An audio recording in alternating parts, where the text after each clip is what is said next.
Well, hello folks and welcome back. Well, this week I thought I'd share with you a really cool design tip that I came across in a magazine. And funny enough, it was the Sky Mall magazine. I was on the plane coming back from Vegas from Photoshop World, sifting through the magazine, and I know we're all guilty of it, looking at the really cheesy stuff and sometimes some cool stuff in there, but there was an ad, I believe it was for a watch company, that had a really, really cool kind of a distorted grid background. I'm thinking, that's really cool. I wonder if I figured out how to do that.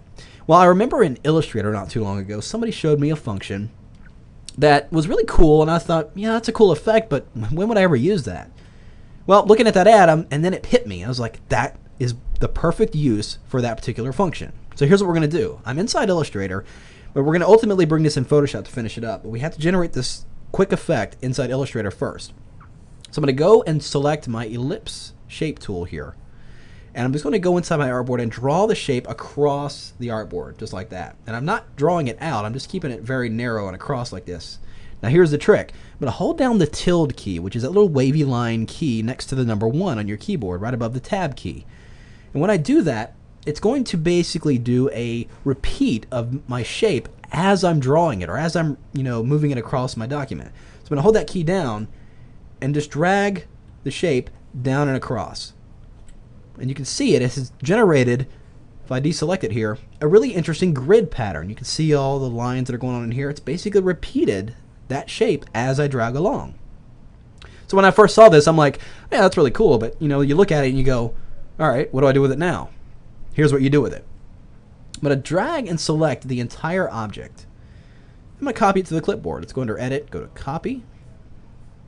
And we're going to minimize that window. And now we're going to go into Photoshop. Here I have a document. If I'll go under image size, you can see it's a 10 by 7 inch at 75 dpi. Now this is of course for the sake of demonstration.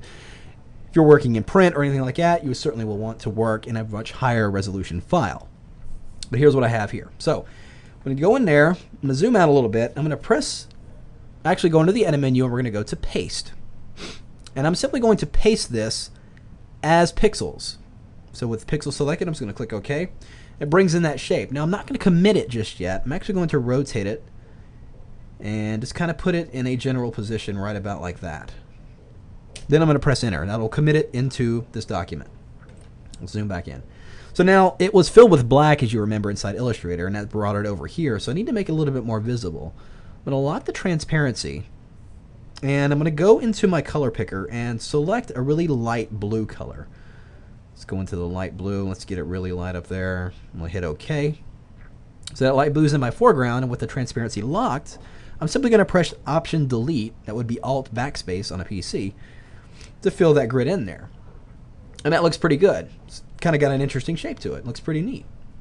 Well, let's go and take it a little bit further. Well, I'm going to create a new layer on top of that. And I'm going to go in here and let's bring this color back to white. Well, let's bring it back to the default colors. I'm just going to press the letter D and then hit the X key to bring white to the foreground. I'm going to select my gradient tool, and we're going to choose the second gradient, which is the radial gradient, and we want to make sure we're going from the foreground to a transparent color, which is the second icon right here. And then we'll hit OK. And just right down here toward the bottom of the document, I'm just on that new layer, not on the grid layer, which is on that layer 1. On the blank layer, I'm just going to draw a gradient out just like that.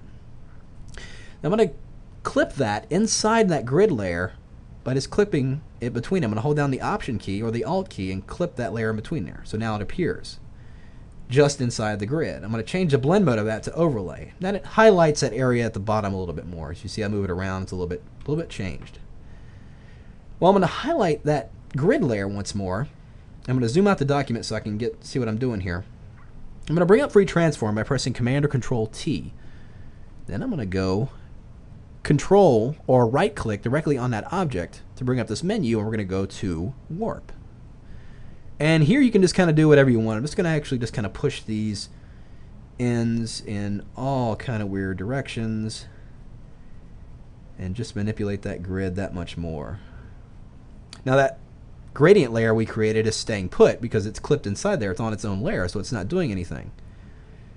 So once I've worked all that in place, we'll just hit OK, and then we'll zoom back in here. So we're getting a kind of really interesting 3D grid thing happening here. It's kind of cool. And ultimately what we're striving for here is a really interesting background. Well, here's what I'm going to do now. I'm going to create a layer mask on that layer and just kind of mask some areas away. Let's select our gradient tool once again. I'm going to press the D key to bring back those default colors. And I want to bring black to the foreground, so I'm going to hit the X key once again. And again, as we did before, going from black to transparent, using the radial gradient, I'm just going to draw a gradient in different parts on that layer mask. So I'm just going to draw here. Let's draw one over here. Just kind of giving those edges as if they're receding back into empty space in a sense. Let's just kind of do that there, just like that. So that's pretty much it. I'm going to go over here and select that background, and let's go and get another of that blue color.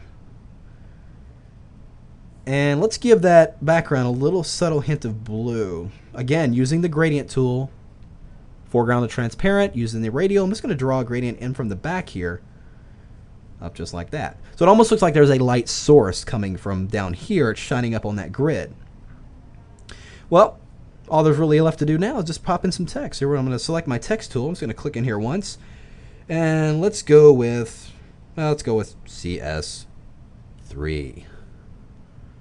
Big techno letter CS3.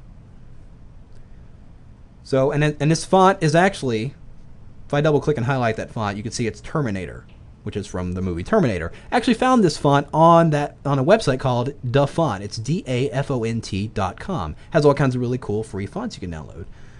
So I'm just going to park that in place there. I'm going to go under Window to Styles. I'm going to open up my styles. I'm just going to apply one of these default styles in here, which is this little chromey gel effect there, and boom, there we have it.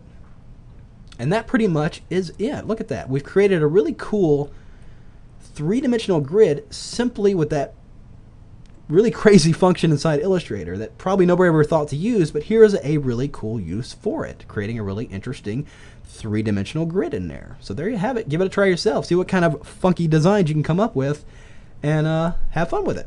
We'll see you next time.